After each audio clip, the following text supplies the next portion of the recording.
For the longest time, we've had this one dominant way of thinking about the brain. But what if that view is missing something huge? What if it's not even half the story?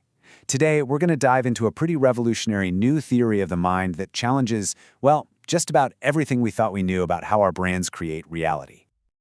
All right, so let's just jump right into the deep end with the biggest mystery of them all. Your brain has something like 86 billion neurons. That's an absolutely staggering number.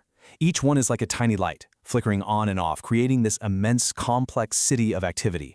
And yet, you don't experience 86 billion different things at once. You experience one single, flowing, unified you. How on earth does that happen? Well, it turns out neuroscience has been kind of stuck on this question for a long, long time. There's a huge split in how to even approach it. The answer you get really depends on which of two major camps you're talking to. So let's unpack them. Okay, first up in the ring is the reigning champion. This is the theory you're going to find in pretty much any neuroscience textbook. It's a kind of dualism, the idea that the brain is fundamentally split into two different layers. Its physical parts and then a separate mind, or software, that runs on top of it. And the idea here is super intuitive, right? It's the brain as a computer model. You've got the hardware, the physical wetware, all the neurons and synapses. And then, running on that hardware, you have the software, all the abstract neural codes, the computations, the information being crunched. In this view, the structure and the function are two totally separate things. But here's the thing. This model, for all its power, starts to show some serious cracks when you ask it the really big questions. Like, it has a tough time with the binding problem. How does the sight of your coffee cup, the smell of the coffee, and the feeling of warmth get bound together into one single experience? And it can't really explain why your consciousness feels so whole and unified, or where the actual meaning in all that computer code comes from. And that is where a totally different, kind of radical idea comes into play. What if the mind isn't two separate things, hardware and software, at all? What if, at its most fundamental level, it's just one unified thing? This is the core idea behind a new theory called the Brain Kinematics Model, or BKM for short. At its core, BKM is all about this idea called complementarity. It argues that the brain's physical structure and its mental function aren't separate layers you can pull apart. Nope, they are completely inseparable components of a single entity. It's like they're two sides of the very same coin. Okay, now I know what you're thinking when you see an equation pop up, but hang with me here. The math isn't the important part, the idea is. This is just a really elegant way of saying that the mind, or Psi, isn't just structure, S, plus function, F. It's saying they are fundamentally woven together into one single complex thing, where you literally can't have one without the other. And this is where it gets really cool. Think about space-time for a second. You can't just have space without time, right? They're woven together into a single fabric. You can't separate them. Well, the BKM model says the brain is just like that. Its physical structure and its informational function are just as inseparable. One doesn't exist without the other. It's all just one unified field. So we have two totally different ways of looking at the brain, a two-layer computer versus a single unified field. How on earth do we even begin to test which one is right? Well, as it turns out, a recent discovery published in the journal Science gives us a perfect test case to see how each theory stacks up. So researchers found something honestly just fascinating.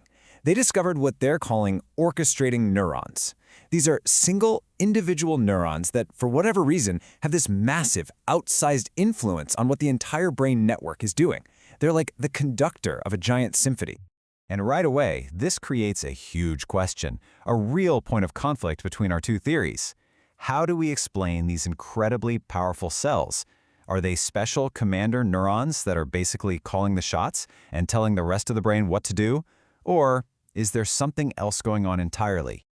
Let's just break this down side by side. The standard model, the two-layer brain, sees these neurons exactly as you'd expect, as commanders, as key control nodes in the software. But the BKM model, the unified field, sees them in a completely different light. They're not commanders. They're more like natural hotspots, kind of like a whirlpool that forms in a flowing river. And this is the real kicker. In BKM, the neuron isn't the cause of all that activity. It's just an expression of what the larger field around it is already doing. All right, this is where things get really, really wild. Because if the mind really is a unified field, then that leads to a pretty mind-bending implication. Thought itself might have a physical shape, a geometry.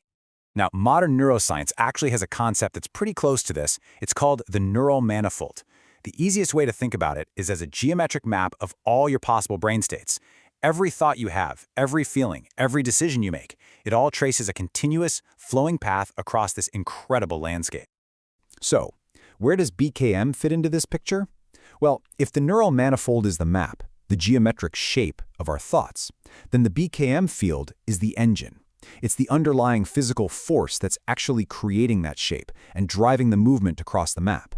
The manifold, in this view, is like the geometric shadow of this deeper, physical field that BKM is talking about.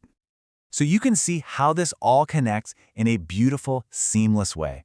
You start at the most basic level, a physical field of charge and energy flowing through your brain tissue. This physical field then generates the dynamic geometric shapes and pathways. That's the neural manifold. And what do we experience from the inside? We experience the flow along these pathways as the continuous stream of our own thoughts. It's all one process. So, when you boil it all down, the fundamental shift here is huge. The BKM theory is basically telling us to stop thinking about the mind as a machine made of a bunch of little parts. Instead, we should see it as one single, continuous, dynamic landscape, a terrain of forces and shapes that is our conscious experience. And this all leaves us with a really profound question, a question about what you fundamentally are. Is your mind a very sophisticated computer, processing bits of information one by one? Or is it something much more holistic, a kind of universe with its own internal geometry, its own unique spacetime where your thoughts themselves are taking shape?